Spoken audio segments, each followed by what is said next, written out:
talk about lower limb prosthetics. And my name is Craig Hyatt. I'm a mechatronics engineer from Autobot. So Autobot is a company based in Germany, and they got into business back after World War I with the owner carving wooden legs for all of the horrific injuries that happened in World War I in Europe. And we make artificial limbs, hands, legs, knees, that sort of thing, braces, orthotics, and wheelchairs for rolling around. And we have both manufacturing and research and development here in Salt Lake. We have about 230 people in our plant. So I'm a mechatronics engineer, and mechatronics is a combination of software, electronics, and mechanical engineering. And mostly what I do is figure out ways to put motors and power things like robotic hands and knees and things. And I also do some work with materials and with structures. Materials are things like how do you add a cooling system to something, to cool it off and keep the patient from getting too hot in the summer. So I just do all kinds of stuff like that. Mostly I play all day long, really. It's the best job in the world. I just play. It's really fun. So the question is, what are prosthetics? And you might have also heard about things called orthotics. And a prosthetic is something that you use to basically replace a missing body part. There was a famous astronomer, I think his name was Tycho Brahe or something, and he had like a prosthetic nose or something. He kept falling off. But he lost his nose like in a duel or something, and then he tried to like copper or wood, all kinds of different noses. So a prosthetic can be anything that replaces a missing body part. So look up that astronomer on Google or something, Tycho Brahe or Brahe. So, and orthotics, a prosthetic replaces something, and orthotic straightens or braces something, and it's related to like orthodontics, straightening your teeth, right? So ortho means straight. And also, like a leg brace for somebody who had a stroke and has a weak muscle tone, you can wear off the brace. And of course, mobility in a wheelchair. So we're going to focus today on lower limb prosthetics, in other words, legs. So you will totally not be able to read this, but when I first started at Autobot, the first question out of my mouth was, why do people get their legs cut off? Why do amputations happen? I know you can't read the writing, so take a guess. Why do you think people will get an amputation? What might be a reason? Like they have an infection and there's not really any way to stop it. Very good. Really bad infection. A really bad injury, like a deep cut. Like a motorcycle accident or something. Absolutely. Yeah, that's a really good one. Yeah. He said, like a bite by an insect or a snake or something. If you have like cancer in your leg. Man, you guys are good. Did you do any homework before? Yeah. Man, you guys are good. Say? Yeah, like diabetes, cardiovascular disease, something that affects circulation. Absolutely. Sometimes a surgeon will try to save it. Sometimes, I was just talking to my buddies this morning in preparation for coming to see you guys, and we were talking about the fact some patients will live 10 or 15 years with really severe pain in something like a foot, because of some injury. The foot looks perfectly sound, no problem with it, they can still walk, but they're just in constant pain. And believe it or not, some of them actually make the decision to amputate that foot just to eliminate the pain, even though the foot is still sound and functional. So you've heard the whole array of reasons. There's so many reasons. The interesting thing to me is, I was thinking the most common reason would be getting hurt in a car accident or something like that. It turns out no. It turns out the most common reason are things like diabetes and peripheral artery disease. And more or less about half I've even heard numbers as high as 70%, 2/3 of the amputations that happen are because of disease. So the message there is I want you to make slim and trim like me. And eat a good diet. Don't get a big belly like me. Stay slim and trim and work out so you'll be healthy and you won't get diabetes and all these diseases. So I was thinking about how to put this talk together, and I thought about, well, what are the most important things to say about prosthetics? So I thought one thing is, maybe the first thing you might think of is how does it look? I mean, does it look realistic or not? Another one is how well does it fit? Another one is how do you stick it on? You don't want it coming off in the middle of a race or something. And the last one, that would be embarrassing. And the last one is, what is the function of it? What actually does it do? And I'm going to talk about each of those topics. So when you're talking about aesthetics, have you heard that word aesthetics? Yes. Yeah. So it just means beauty or appearance or how something looks. So the one thing that's rather interesting is a lot of people in the United States will walk around with their prosthetics just exposed. They don't really need to cover. For some reason in other countries, like in Asia and Europe, people want to wear a realistic looking cover on it. But I know you may have all seen somebody in a restaurant looking real cool with the prosthetic leg and the pipes and all that stuff. I don't know why that is. But as I'm showing right there in this picture down here, you can have this. Believe it or not, you notice this is just rubber. This is a prosthetic. You can make them so real that you totally will not know if it's like a prosthetic. Yes?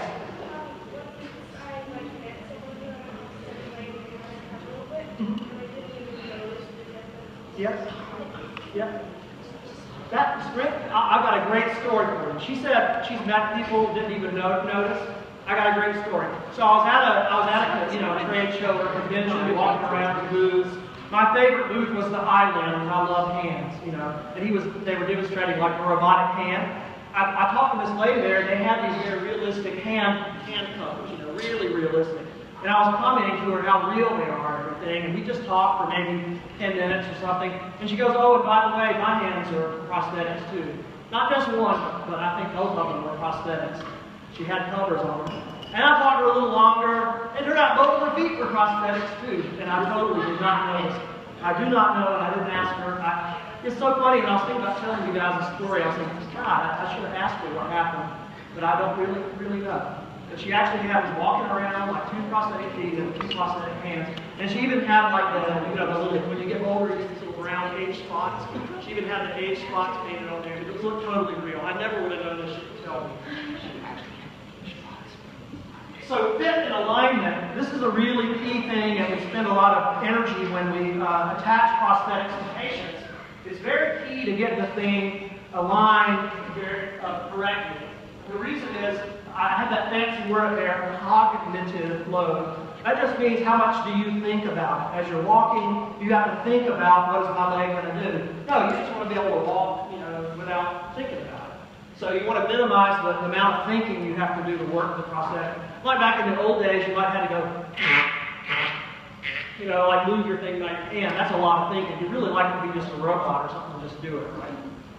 So you also want a good force feedback for something called proprioception of the ground feel. Now, I was going to have an exercise. I didn't realize you wouldn't be sitting in chairs. But maybe if you're sitting with your knees up, try putting your feet on top of each other, just crossing your toes over your foot. Not everybody has to do it. And what's interesting about that is you can feel that there's something under your foot, right? I mean, this should be like a no-brainer, right? You can feel the roundness of your other foot under the foot that's on top. So that's what they call ground feel. You imagine though, if you've got a prosthetic foot, there are no sensors in there to tell you that you're stepping in a hole or stepping on a stick or something like that. And that's a major problem, So the only way a person wearing a prosthetic can get any sense of what he's stepping on is if he gets the force transmitted all the way up through all this metal and plastic into his skin or into the muscles, then he gets a sense. Imagine if you're holding a stick in your hand and somebody touches the end of the stick, well, you can feel the force being transmitted through the stick. Whereas if they just touch your hand, you can tell right away, right? So that's proprioception and ground feel. Proprioception, by the way, that was the word of the day last year when I came here talking about hands. Does anybody know what proprioception really means? This is a test from like 1 year ago to see if anybody's paying attention. Anybody? It's a long word. Well, it's the sense of where your body is in space. So without looking at my legs, I can kind of tell where my leg is. If I'm standing near a chair, if I glance back at the chair, I might be able to reach my foot out and touch it with the chair without looking. Because I have a sense. There are sensors in my legs and my muscles that tell me where things are. So proprioception is the sense of where your body is in space. And then, this is going to be a long topic, is the word gait, G-A-I-T. That talks about how you walk, and the whole process of walking. And clearly, for lower limb prosthetics, that's a very important topic. You also want what's called a good coupling, or a good attachment between the prosthetic. You can imagine if you're trying to, let's say this is my residual leg, and I have a prosthetic on it. You can imagine if there's a lot of slop in there, when I move my muscles, move my leg, the prosthetic won't follow along. But if it's nice and snug on there, it'll glue together, which is what you're looking for, right? You can imagine you're trying to walk, and your legs all wobbly and everything, because you don't know what it's going to do. It's unpredictable. So you want a nice snug fit.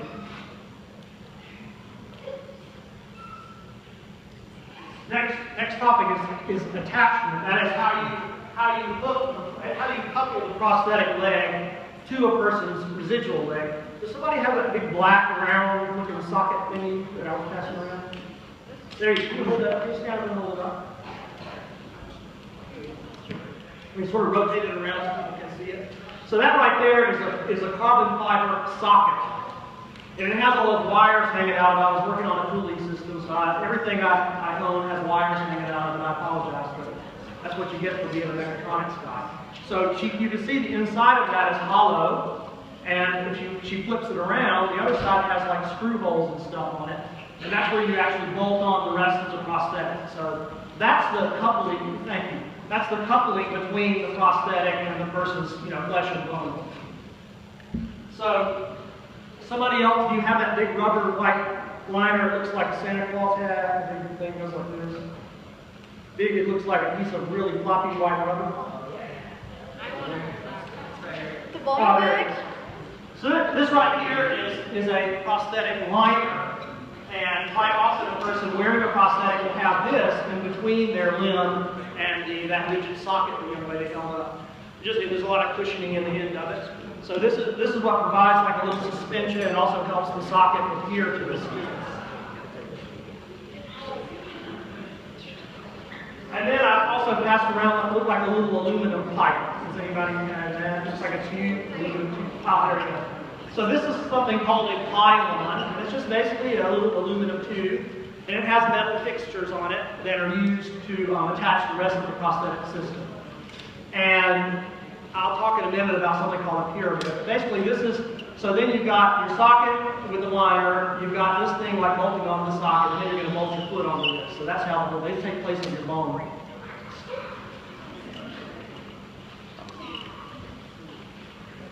So just to review, what I just told you. So this is the way it works. So you've got your residual, I don't know why the way it works. You just can't see it. So this is a residual limb, which is another word for the thing that wasn't chopped off, whatever's left over, the biological part of the body of the man. And then that goes into some kind of a liner, and then that goes into a rigid socket. That attaches to the pylon, and then down here you've got the attachment for the foot, prosthetic foot. Now the function depends on what was cut off, right? So you can actually get an amputation up here on your pelvis, which is the sort of the bucket that your nuts sit in, right? It's like pelvis is like a scoop like this. And you can actually get an amputation there. You can get an amputation right in the hip joint, above the knee, like the middle of your, femur, transfemoral. In the middle of your femur, you can get right in the knee joint, the tibia here, or at the ankle or the toe. So you can get a whole range. So what the prosthetic does depends on how much residual limb there is in what part. For example, if you cut below the knee, you've still got an active biological knee joint. If you cut above the knee, you've got to have a substitute for the knee. I'll talk in a minute about why that is. Now we're going to talk about something called gait. And you do not think about this. You do it bazillions of times a day as take steps, right? And you really probably don't think about what happens when you walk. Do they keep seeing that? Oh yeah, they're all doing the gait. There's a good example. They have a gait. So a gait is just the act of walking, and it's the cycle that you go through when you walk. And thank you for the gait demo. So in general, the parts, every step you take has a sort of repeating cycle. So you have your heel down. Think about this, your foot's kind of slanted up, and you put your heel on the ground. Then you begin to roll your weight over the heel, and your knee, this is the key thing, pay attention here. The knee has to stiffen up at that point. So like if your knee's back here, it can be floppy, right? But as soon as you begin to put your weight on it, it has to stiffen up to support you, otherwise you would just collapse, right? Then you begin to roll over, you swing your leg and roll over, and then you toe off, you push off with your toe like that. So those are the parts of the game. Is heel down, rolling over in what they call mid stance when your knee is rigid, and then toe off is what pushes you forward. So that's what's in the picture of this lady here. So one question you might think of is, well, what if you cut off a guy's leg, what is it that's going to be powering and moving the prosthetic, right? So as long as you have thigh and hip muscles, you can swing this prosthetic leg through, right? You can swing it. Then, and I'll be talking, so suppose you have a hip disarticulation. That is, you get part of the hip, there's no thigh muscle anywhere. Do you know how you might move a prosthetic leg then? What? You just swing your body. That's the only way you can do it. There's no muscles in the power, right? So you actually have to swing your hips with your body. And I thought you guys were going to ask me that question, so I actually had to ask somebody else. Because I didn't know the answer to that. I thought those kids are going to try to trip me up and say, well, what if your legs cut all the way through? But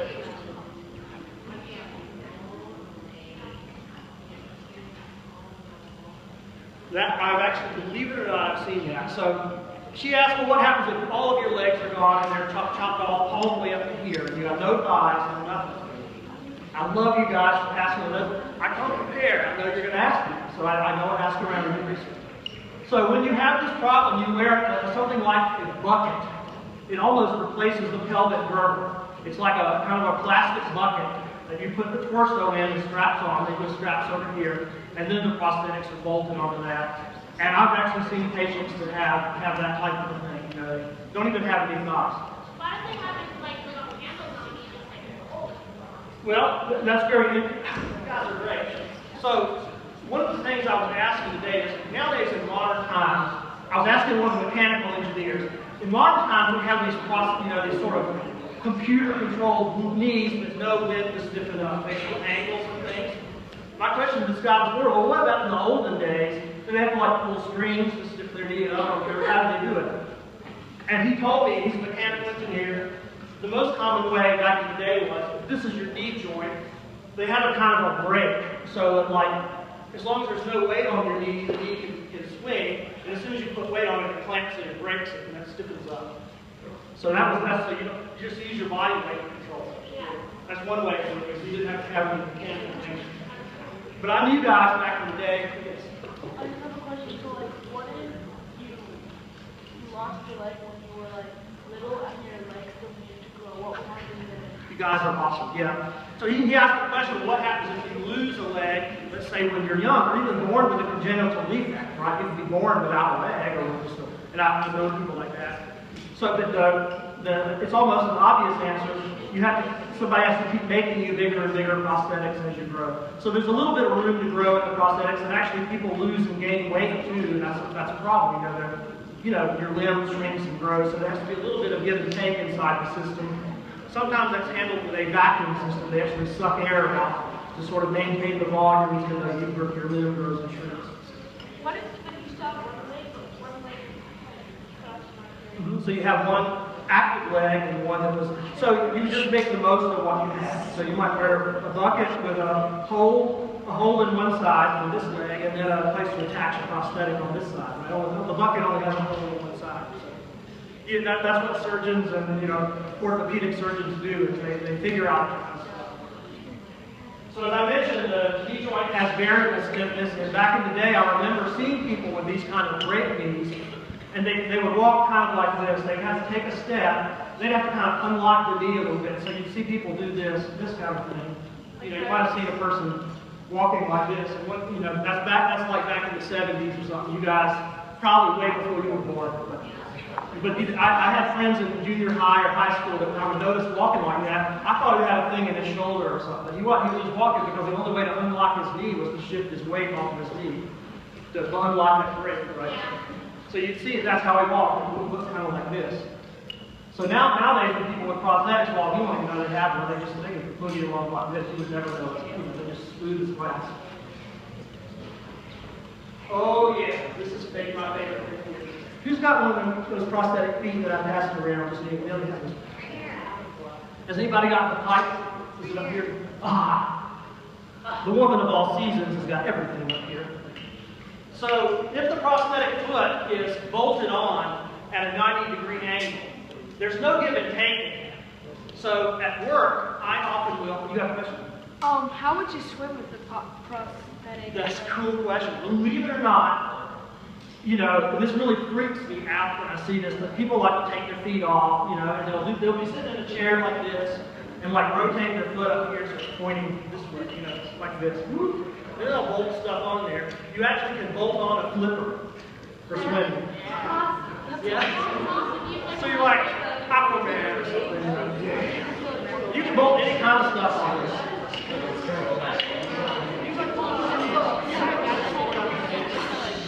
So let's talk a minute about ankles and how important ankles are. So you imagine if your leg is bolted to this thing and there's no ankle joint, and on most prosthetics today, there is no ankle joint. All right, now think about this. Imagine walking up a hill and you can't bend your ankle. What has to happen, you have to actually lean back at a slight angle. And then you're kind of walking up the hill like this, you know, because you can't bend your ankle, you know, forward. Same thing going down the hill. When you walk down the hill, you have to go this way, right?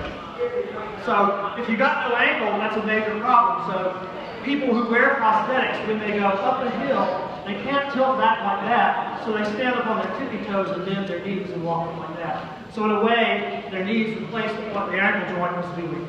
Does that make sense to you? Maybe try that sometime. What's this made out of? Polyurethane. Urethane. It is. It has a coating on it that makes it it's really sticky when it comes out of the mold, and they put it in a CVD chamber that has a gas that reacts to the surface of it and makes it kind of like non-sticky, real smooth, silky feel. Yeah. So anyway, so having an ankle is very important, something you really take for granted. I also remember trying to walk down some stairs. We have like a test ran in our lab. And I'm wearing these adapters that let me wear prosthetic feet. I started to walk down the step and I realized I can't take a step. Because without being able to bend this ankle, you can't go forward like a karate stance like that, right? You can't bend your ankle though. Then I went like this. And then the guy said, okay, you've got to put your heel on the edge of the step and then rotate it down and then you can go down. So you really take an ankle for granted if you don't have one.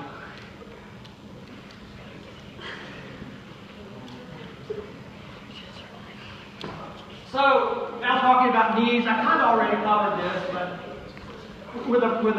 now I'm going to introduce my little friend here. So this is a microprocessor controlled knee that Autobot makes. And so, as I mentioned, when you're walking, you have to remember you have to have some way of locking the knee when you're in mid-stance so it doesn't just collapse. So this thing has got all these microprocessors and sensors and things in it. And it can measure something called, you know, like angular, it can measure the angular deflection with a gyro. It has sensors to measure force, so it knows when you're putting weight on it. It knows, like, it has an accelerometer. Sorry, my foot fell off. It has acceleration sensors to know, so it can tell exactly what your leg is doing as you're walking. And it knows when to lock your knee out. And it does that with sort of a hydraulic system. You know, there's a fluid in there that kind of controls balance. Yes? What if you're trying to play soccer and when you put your foot up and push back? What do you mean, like for a kick? Yeah. Well, I see. Would you just like throw the ball or would your foot? I guess if I were a soccer player with a prosthetic, I think I would try to use my body to get more force and just like that. But I don't think it would be. I mean, as soon as it's off the ground, it would begin to bend anyway. Even your normal leg. You don't normally kick like this with your leg rigid. I don't think usually. So it's going to be a little sloppy anyway. So probably in soccer, if I had a prosthetic leg, I would twist my body like that. Any other questions? Okay, so this, while I'm here with the leg, I'll show you. This is all the parts. This is a foam cast of somebody's residual limb. And by the way, this is actually a lower limb, but a big V. Another limb, I couldn't find one, so you'll notice it has a knee on it. Okay? So and then this is the guy would have had 2 knees. So this, I just, found whatever I found laying around. So, and this has the sock over it, like the liner. And then you have the rigid socket, and then you have hardware connected to the knee, have a pylon and then a foot. So this knee would be with microprocessor control, and it knows that based on when you're walking, when you're doing the toe off and everything, and it knows when to lock the knee out and when not to. Here, I just pass this around.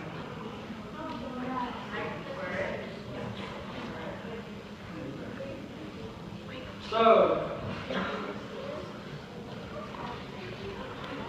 oh yeah, that's another big topic. Yes, go ahead. Oh, I was just wondering how people snowboard with prosthetic limbs, because I've seen people Oh, ski man. like one leg. I have got a film on YouTube of one of my buddies learning to snowboard, and he has a prosthetic leg. He didn't look any different to me than a person with 2 biological legs. He had the same stance, the side stance like that. He just looked like anybody else. I couldn't tell the difference. But he probably has an extra strong sound leg, right, to give him more support. Yes. Okay.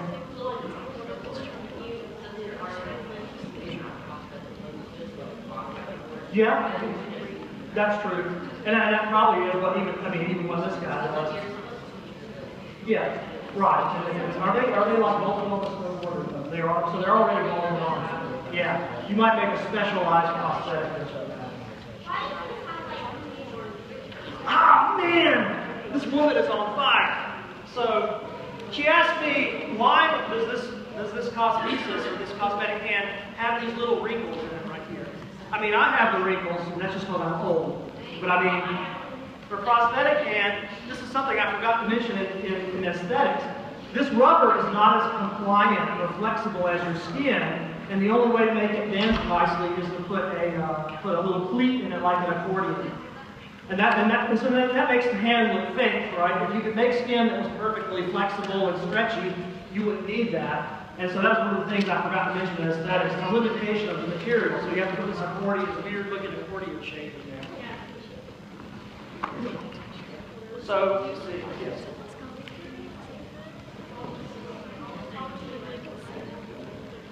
If you didn't have a knee, it would be really difficult.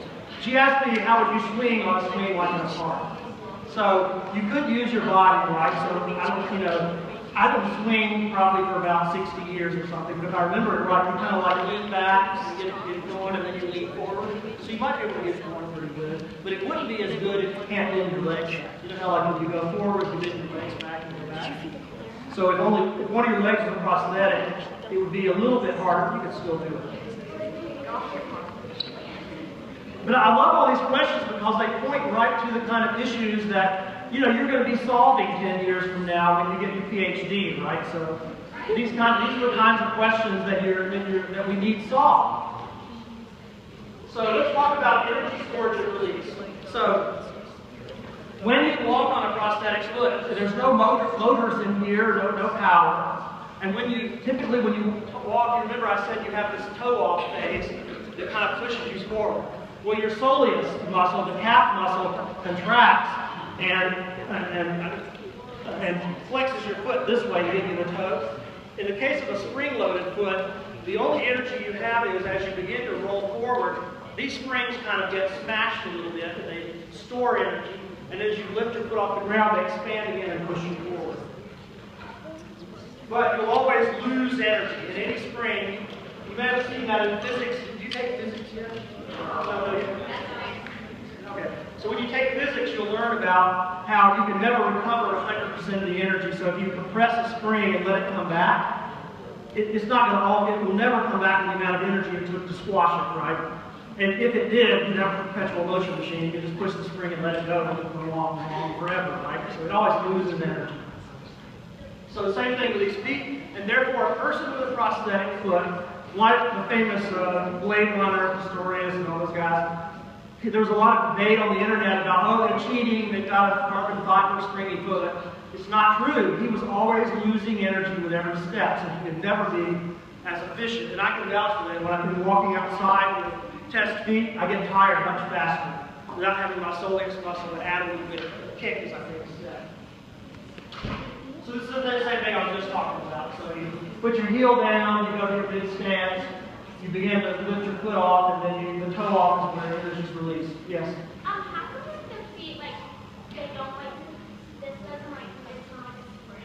It is a spring, it just takes an enormous amount of force. She asked me, like, why are these feet so stiff? They don't seem, you know, it doesn't seem like you're giving you a very smooth ride, right? Because they're so stiff.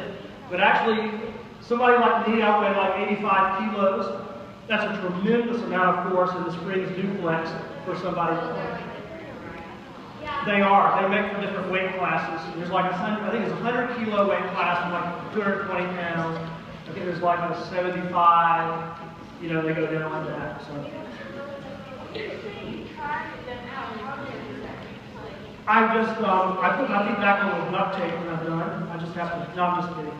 I have these kind of like these braces that I put my feet into. They have kind of a boot and these metal braces that come up the side. And then the prosthetic sticks out underneath my real foot. And then I can test walk on. Yes. Sweet. So another way of adding energy back to the system. How am I doing all the time here? Oh, good. So another way of getting more energy in the system to make walking easier so you don't get tired is to add motors and batteries. So that allows you to add energy just like your soleus muscle adds from your toe off, and so you don't get as tired when you're walking. Okay, let me see if you were paying attention a minute ago. What is the problem in most prosthetic feet where the ankle is fixed? Yes? Can't climb up and down hills. You can't climb up and down hills without like bending your knees or adapting in some way. Exactly. So this sort of solves two problems at once. It can add some power to the system and also give you some flexibility as if you have an angle.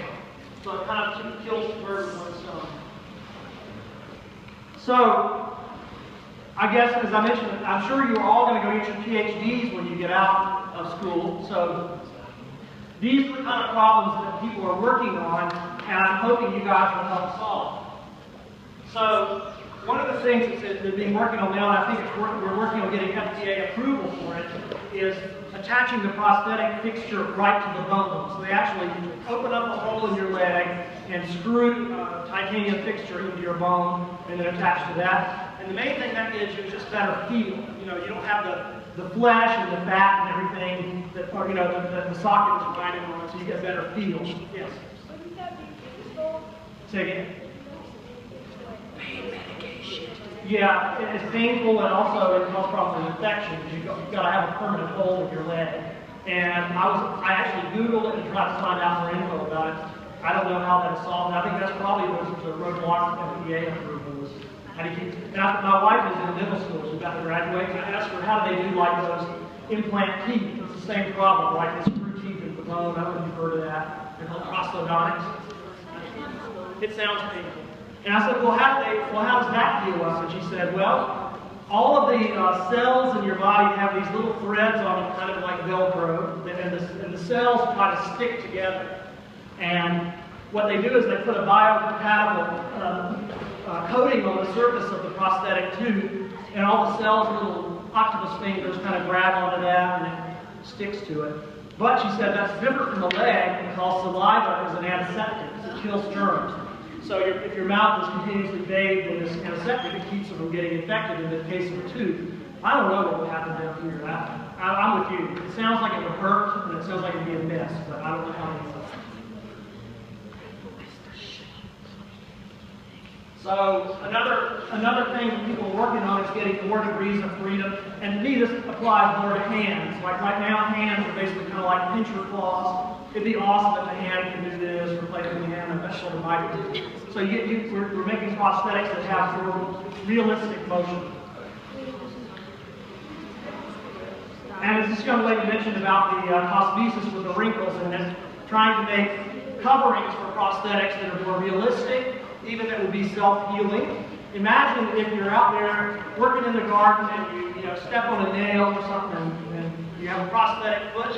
Now you've punched a hole in your prosthesis, right? What are you going to do?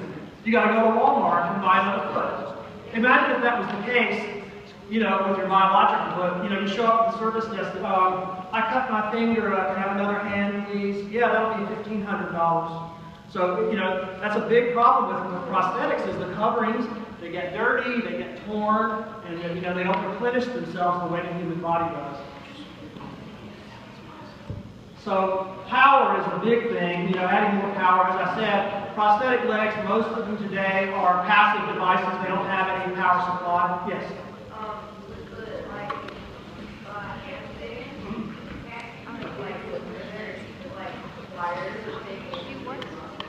Yes, with cables or something, right? Oh yeah, I see when you have the muscle activated. I don't know a case where that happens, but it sounds awesome. I'm expecting to see your publication in a couple of years. You'll resolve that problem, right? He's asking, why can't you just have the biological muscles power the tendons and control the hand? That's a great idea. I don't know if anybody's doing that. Can I share that patent with you? We'll be rich. So the big problem with power is that, number one, motors are really inefficient now and batteries are really inefficient. So I think before we have powered systems that give you a power thigh and knee and ankle, we're going to need much better batteries and better motors. And this picture, this young lady right here is wearing an exoskeleton, meaning she has a powered system. So for example, if your knees are not powered, it's really hard to get up out of a chair, right? What am I going to do? There's no power to my knees. So with that exoskeleton, she goes, woo, like that, and she's got servos. But people right now, they have to say one prosthetic leg, they have to do something like this, and you push off. Cane or something, yes. So before we go into the question and answers, although we've had plenty of questions and answers, so just review what we've talked about today. So a prosthetic mimics some part of the body that's missing. Then you want to talk about how the prosthetic looks, and that's aesthetics. How does it fit? Is it comfortable? How are you going to bolt stuff to it? That's the attachment. And then what function it provides. And then the main functional things we have are knees, the knee joint, the ankle joint, and then the foot itself. And the main thing you want a prosthetic is you don't want the person walking like this. You want to be able to not tell they're wearing a prosthetic. And with modern prosthetics, I just read about somebody that got hurt in the Boston Marathon as a dance instructor. And they showed her dancing up on the stage. I mean, and she just looked incredible. She's like, twirling around, as graceful as me, right? Yeah, you can tell. I've had training.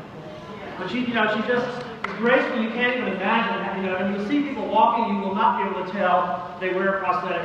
Yes. Could you show that athlete that you have? I will. Yes. Thank you. I'm glad you reminded me. There was a contestant on Dancing with the Stars, not this year, but last year, who had two false legs. Two prosthetic legs. Wow. So, That just blows me away. Yes. Yes. To do walking and things, that'd be really awesome. I might actually be able to. That's about Texas. So, just a quick suggestion here. Let me show you that.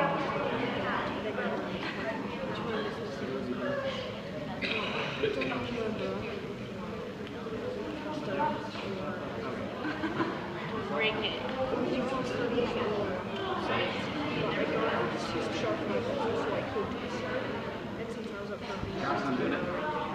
So that's my message laboratory right there. That's exactly what it looks like.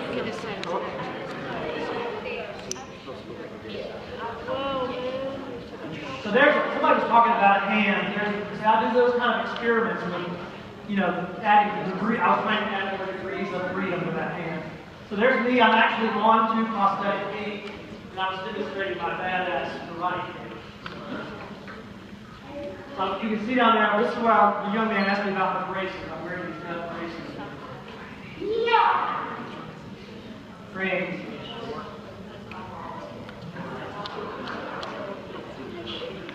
There's my buddy Gary, who's about 1 million feet tall. I said, I'm so happy I'm as tall as you are out there. Other than that, I come up with about his elbow. That backpack I'm wearing and headphones on, as I'm walking, I'm dictating what I'm doing and also recording stuff in the backpack. This is actually me running on a treadmill on 2 prosthetic feet. Now, I had a bunch of accelerometers and stuff on there measuring your forces. I think I'm running about 9 miles an hour. And you can see this, now you can see the big springs with the top flexing. You couldn't see them. See that as it goes back? Even that big fat spring. So this is an experimental ankle we're working on. So it actually does allow you to bend your ankle, so you allows you to go up and down hills. And it senses what forces on the foot and it tries to bend the ankle for that. This is something I'm working on now, working on spring compression and also the foam influence. This is like a speeded up image of me taking measurements. Yeah, there you go. This is the everybody asks about. This is a really, really big spring. You can see it bending. This thing is putting about 2,300 newtons. A lot of force on the spring. Then you can really see it compress.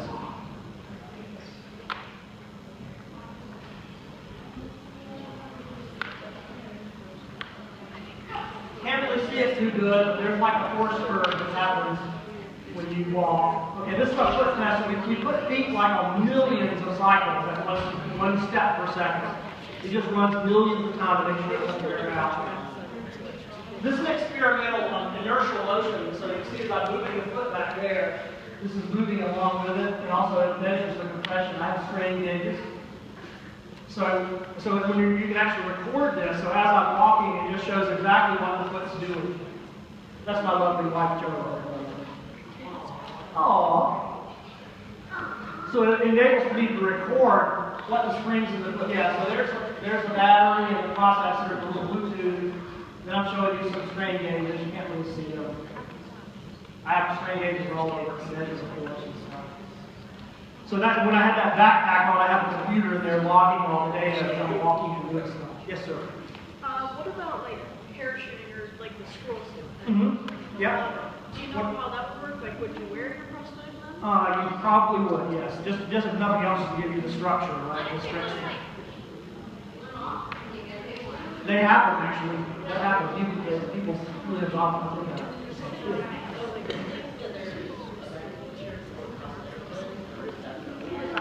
Ooh, where's the office? So he's asking a very interesting question.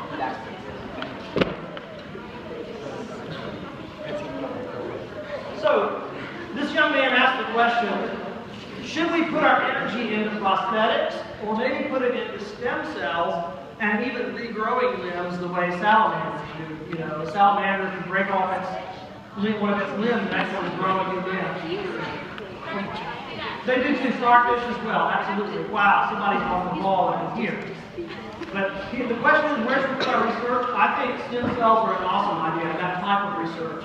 And I know there's research going on in that area. So if you can imagine maybe in another 100 years, we might not need prosthetic limbs. We might be able to just stimulate growth and grow a new limb.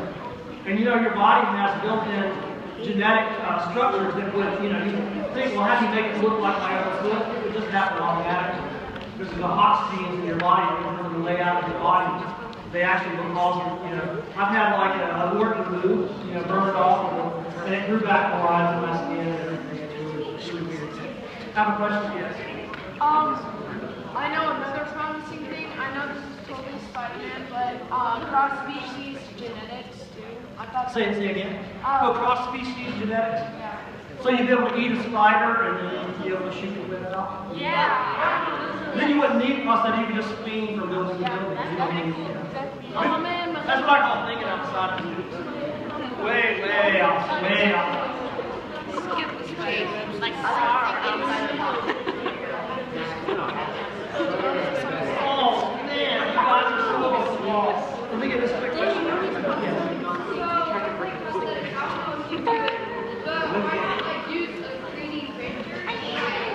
Man, you guys are good. We are totally working on that. That's what I said. It's also 3D. So we're working on scanning legs. I played around. Actually, I got a Kinect, with an Xbox, and I hacked it and made it into a scanner, and we were scanning things and experimenting around with 3D printing and things.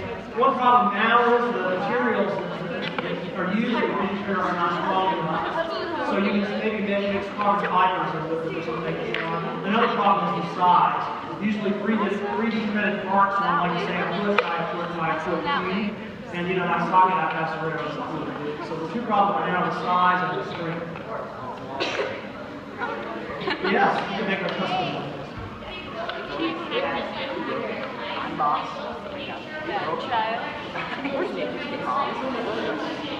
I said? Yeah. Ooh. Like cover like LCD screen. Yes. You can use it to scare little children.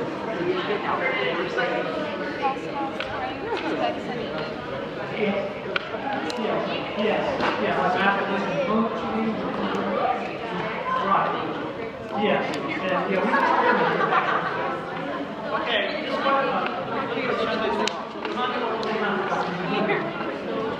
the weight. So she asked a question about weight. And this is a great question, and actually has come up in my research. So we were working on ways of cooling a leg by putting this type of wax in there, which is called a phase changing material. And basically just a type of wax that absorbs heat, right?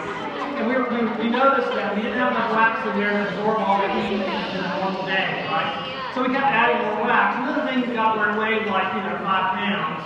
And I'm thinking, wow, I would hate to walk around all day with like a box of salt strapped to my leg. Especially if it's down here on the end of my leg. It even takes more energy. So that's an absolute problem. And so that's one reason why, for example, we use carbon fiber. Carbon fiber is really, really strong, but it's comparatively lightweight compared to other materials like strong, like steel. So we try to use, titanium, which is very light, carbon fiber. And you're absolutely right. There's a certain amount of adaptation. If one leg's a little heavier, you kind of get used to it just like on your own body.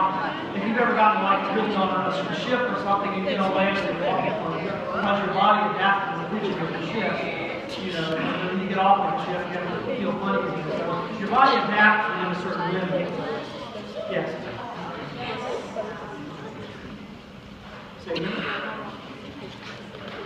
Right now, she asked if you have a prosthetic back or neck, and as far as I know, that would be I would imagine if you lost that part, you would be paralyzed by death. All the important nerves, the spine of the neck is sort of like the main channel for all the nerves in your body. Of course, you could wear a brace. Yes. Say again. The nerves? Well, nerve cells do regenerate very well. They can grow back very well. I guess the problem, I know that surgeons can sometimes reattach hands and reattach the nerves and things, and they do recover. So, yeah, you can hook the nerves, you can nerve things back together. Yeah.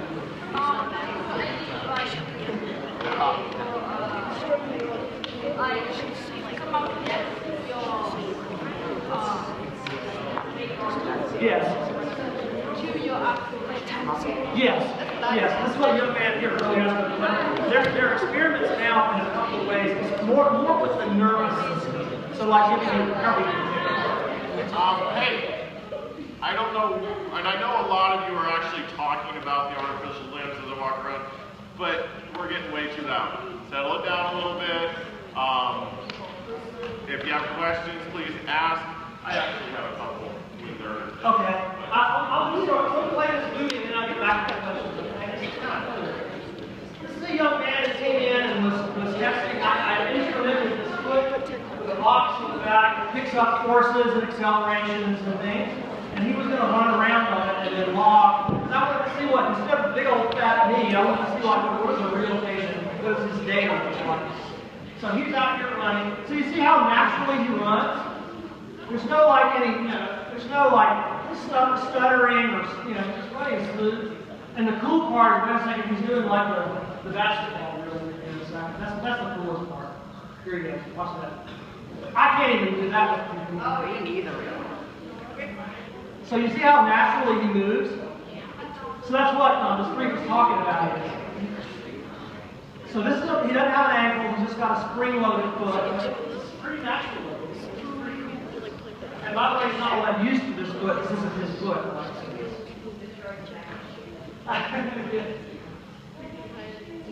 And by the way, that's one reason why we wear these cosmesis sort of thing, is so you know, fit your shoe better. Okay, now go back to questions. You've had too many questions.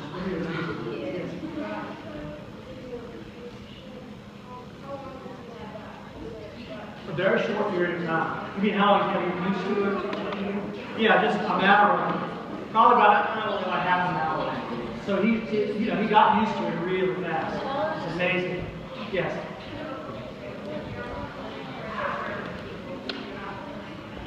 We do. There was just somebody sent me a link to a dog that had like prosthetic limbs. So there's actually quite a bit of research in prosthetic limbs for animals. Absolutely. Yes.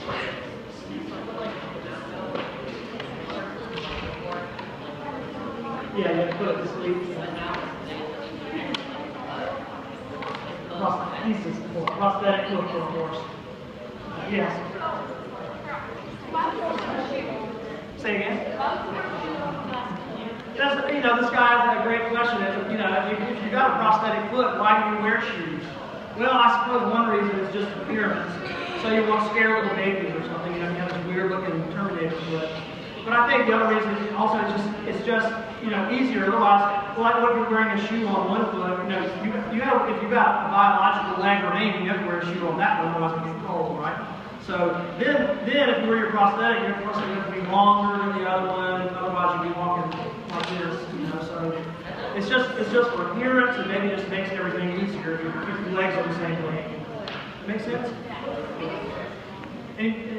Yes.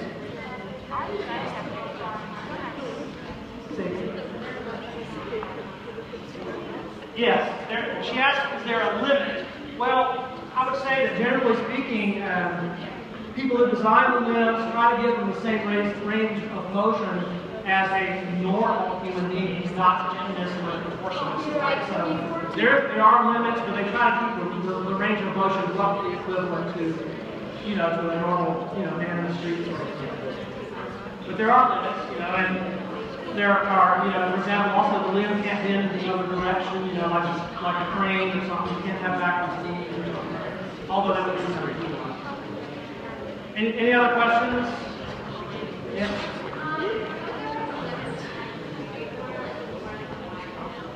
There actually, I just read an article in a trade magazine about, she asked, what about wearing high heels, right? And occasionally when I go out, it will look nice, you know, I'll pick out a nice set of heels. And I usually have to put like a foam wedge or something to give me a little more height so I can, you know, do my walk. So yeah, sometimes I put foam wedges. Sometimes you might have to wear an actual custom prosthetic if you've got like 6-inch heels or something. You might actually have to remember you can take your foot off and put another one on just for the benefit, right? Yes, absolutely. There's a whole field of medicine. If you're going to become an MD, this might be a great thing. Is cosmetic replacements for ears, noses, eyes, and the area around your eyes, even half your face. You know, people like to lose their faces like a burn or cancer or something, and so they replace the whole thing. And the whole medical field deals just with that. Okay, one more question. That's it. Make it a good one. Yes.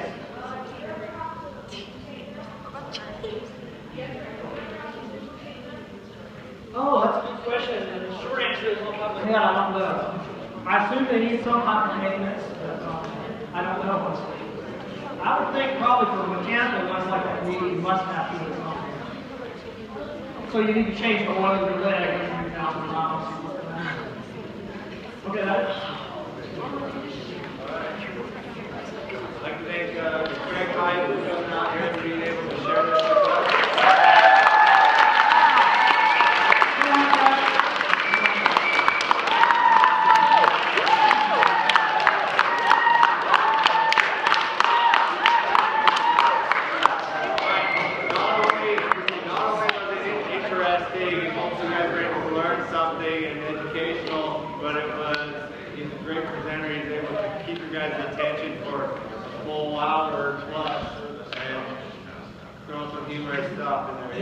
Also, any of the items that you guys have that got passed around, please make sure